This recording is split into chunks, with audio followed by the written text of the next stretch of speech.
নমস্কার বন্ধুরা, আপনি কি জানেন বর্তমানে সবচেয়ে শক্তিশালী গ্রহ হলো রাহু।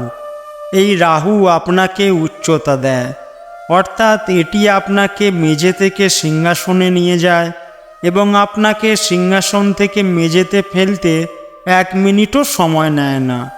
1 সেকেন্ডের মধ্যে আপনাকে রাজা থেকে ভিখারি করে দেবে। কিভাবে বুঝবেন আপনার রাহু খারাপ? আপনার নিজের লক্ষণের ভিত্তিতে আপনি জানতে পারবেন যে আপনার রাহু খারাপ। আপনি কি প্রতিটি বিষয়ে রাগ করেন? আপনার সম্পর্ক খারাপ হয়? আপনি ছোটোখাটো বিষয়ে রেগে যান বা প্রচুর তর্ক করেন? আপনার চুল পড়া শুরু হয় বা আপনার খাবারে নুড়ি বা চুল বেরিয়ে আসে? সবাই খাবার খাচ্ছে, কোনো অসুবিধা নেই, কিন্তু আপনার খাবারে চুল বা নুড়ি বেরিয়ে আসবে। আপনার কি নখ কামড়ানোর অভ্যাস আছে? এটাও খারাপ রাহুর লক্ষণ। এছাড়াও আপনি মানুষের জন্য অনেক ভালো করেন, কিন্তু তারপরেও আপনি অপমানিত হন। এটাও অশুভ রাহুর লক্ষণ। আপনি সহজেই প্রতারিত হন। আপনি মানুষের সাথে মিথ্যা বন্ধুত্ব করেন এবং বারবার ঠকেন। অন্য মহিলার বা পুরুষের সাথে আপনার অবৈধ সম্পর্ক তৈরি হতে শুরু করে, এটিও খারাপ রাহুর লক্ষণ, সে পুরুষ হোক বা মহিলা। এমনকি যদি আপনার বাড়িতে পোকা বা তেলপোকা ইত্যাদির উপদ্রব বাড়তে থাকে, তাহলে আপনার রাহু অশুভ। এছাড়াও আপনি যদি জুয়া, বাজি এবং লটারিতে অর্থ বিনিয়োগ করেন বা শেয়ার বাজারে অর্থ বিনিয়োগ করেন এবং এগুলি থেকে কোনো লাভ না পান এবং আপনি ঋণে ডুবে থাকেন, তবে এটিও রাহু খারাপ হওয়ার লক্ষণ। রাহুর অশুভ ছায়া থাকলে বৈদ্যুতিন সামগ্রী দ্রুত নষ্ট হয়ে যায়। রাহুর অশুভ প্রভাবে পরিবারের সদস্যদের মধ্যে আলস্য বৃদ্ধি পায়। এরা রাত করে ঘুমায় এবং দেরিতে ওঠে। ঘুম ভেঙে গেলেও এরা সহজে বিছানা ছাড়তে চায় না। রাহুর দোষে জাতকের বুদ্ধি ভ্রষ্ট হয়।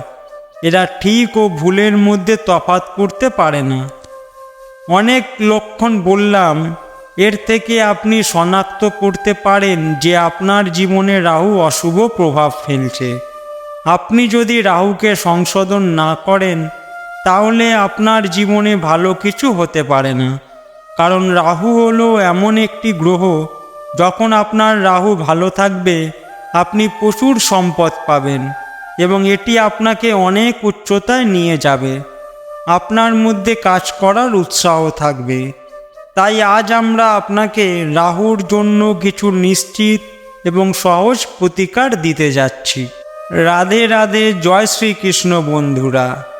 বং টিপস ইউটিউব চ্যানেলে আপনাদের সকলকে আমার আন্তরিক অভিনন্দন জানাই।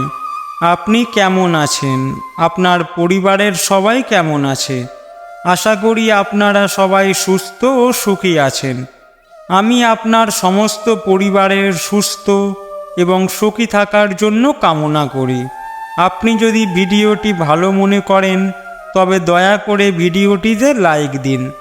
আপনি যদি এখনও চ্যানেলটি সাবস্ক্রাইব না করে থাকেন, তবে চ্যানেলটি সাবস্ক্রাইব করুন, যাতে আপনি বং টিপস পরিবারের অংশ হতে পারেন। প্রিয় বন্ধুরা, আমি আপনাকে রাহুর খারাপ প্রভাব সম্পর্কে অনেক লক্ষণ বলেছি। এই লক্ষণগুলোর মধ্যে কিছু লক্ষণ যদি আপনার মধ্যে থাকে, তাহলে রাহু দোষ শনাক্ত করার পর কিভাবে তা সংশোধন করবেন। রাহু দোষ নিরাময়ের জন্য প্রথমে আপনার অভ্যাস পরিবর্তন করুন। আপনি যেখানে সেখানে থুতু ফেলছেন, আপনি কাউকে গালি দিচ্ছেন, কাউকে খারাপ কথা বলছেন, তাহলে এই অভ্যাস পরিবর্তন করুন। আপনার ভাষার মাধ্যমে আপনার কাজ নষ্ট হতে শুরু করবে। আপনার ভাষার মাধ্যমে আপনার শত্রু জন্ম নিতে শুরু করবে। এছাড়াও আপনার রাহুকে ঠিক করার জন্য সবার আগে আপনার ঘরের পরিষ্কার পরিচ্ছন্নতার বিশেষ যত্ন নিন। কারণ রাহুর জন্ম ময়লা আধারে, তাই অনেক বাড়িতেই দেখা গেছে এর আধিক্য। চারপাশে প্রচুর পোকামাকড় ঘুরে বেড়াচ্ছে। ছেঁড়া পুরানো জামা কাপড় কোথাও বান্ডিল করে রাখলে তা সরিয়ে ফেলুন, কারণ সেখানে শুধু রাহু থাকেন। আপনি যখন আপনার ঘর পরিষ্কার করেন তখন প্রতি সপ্তাহে আপনার সমস্ত বিছানা, সোফা এবং চেয়ারগুলি সরিয়ে পরিষ্কার করুন। এগুলোর নিচে কোনো প্রকার ধুলোবালি জমতে দেবেন না। দেখুন, এগুলো ছোটোখাটো জিনিস, কিন্তু সবাই এতে মনোযোগ দেয় না। তাই মনে রাখবেন, প্রতিদিন আপনার ঘরে ঝাড়ু দেওয়া উচিত। এটি আপনার রাহু দোষ নিরাময় করে। এমনকি যদি আপনার বাড়িতে কোনো ছোট মানুষ আসে, তাকে যথাযথ সম্মান করুন এবং তাকে পান করার জন্য জল দিতে ভুলবেন না। এছাড়াও যদি আপনার রাহু সংশোধন করতে চান, তাহলে প্রতিদিন আপনার খাবার থেকে কিছু অংশ বের করে পাখিদের খাওয়ানো শুরু করুন। এতে আপনার রাহু দোষ নিরাময় হবে। জলের অপব্যবহার বন্ধ করতে হবে। আপনি যখন জল পান করেন, আপনাকে রূপার গ্লাসে জল পান করতে হবে। রূপার গ্লাস না থাকলে যখনই জল পান করবেন, আপনাকে সেই জলে একটি রৌপ্য মুদ্রা বা রূপার জিনিস রাখতে হবে। এটি আপনার রাহুকে অনেকাংশে নিরাময় করে এবং আপনার জন্য অর্থের আগমন নিশ্চিত করে। রান্নাঘরে বসে একবেলা খাবার খান। আপনি যখনই খাবার খাবেন, সে সকাল, সন্ধ্যা হোক বা রাত, রান্নাঘরে দাঁড়িয়ে কিছু খেয়ে জল পান করুন এবং তারপর ফিরে আসুন। আপনি অবশ্যই এটা চেষ্টা করতে পারেন, এতে আপনার রাহু ভালো হয়ে যায়। এছাড়াও রাহু দোষ নিরাময়ের জন্য রাহুকালের সময় কোনো নতুন কাজ শুরু করবেন না। যারা লটারি কাটেন বা শেয়ার বাজারে বিনিয়োগ করেন, তাদের সবাইকে বলবো রাহুকাল এড়িয়ে চলতে। সে সময় কোনো ধরনের বাণিজ্য করবেন না, কোনোভাবেই আপনার টাকা বিনিয়োগ করবেন না। আরেকটি বিশেষ কাজ যা অবশ্যই আপনার করা উচিত, তা হলো রাহুর সংখ্যা 4। 4টি ভেদ, 4টি পুরাণ ও 4টি দিক রয়েছে। 4 নম্বরটি খুবই গুরুত্বপূর্ণ, তাই 444 3বার লিখুন। এই 444 সংখ্যাটি আপনাকে জাফরান বা হলুদ দিয়ে একটি কাগজে লিখতে হবে 3বার। এরপর এটি পার্শ্বে রাখুন। এর সাহায্যে এই অলৌকিক সংখ্যাটি আপনার রাহুকে ভালো করবে এবং আপনি অর্থ সংক্রান্ত যে কোনো কাজে সাফল্য পাবেন। এর সাথে সাথে আপনার বাড়ির আশেপাশে আসা ঝাড়ুদারদের চা দান করুন। আপনি যদি তাদের চা পান করাতে পারেন, তবে বুধবার বা শনিবার তাদের চা পান করান। না হলে আপনি আপনার কাছে আসা ঝাড়ুদারকে চা পাতা, চিনি দিতে পারেন।